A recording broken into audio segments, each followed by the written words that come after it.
لا يستوي أصحاب النار وأصحاب الجنة.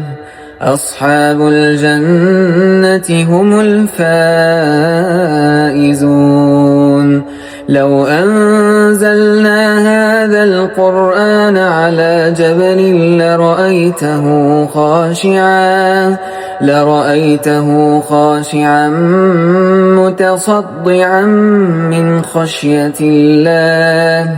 وتلك الأمثال نضربها للناس لعلهم يتفكرون.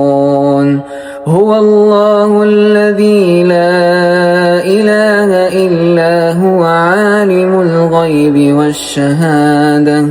هو الرحمن الرحيم.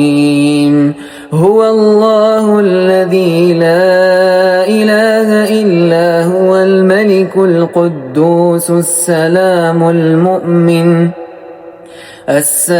المؤمن المهيمن العزيز الجبار المتكبر. سبحان الله عما يشركون. هو الله الخالق البارئ المصور. له الأسماء الحسنى. يسبح له ما في السماوات والأرض وهو العزيز الحكيم.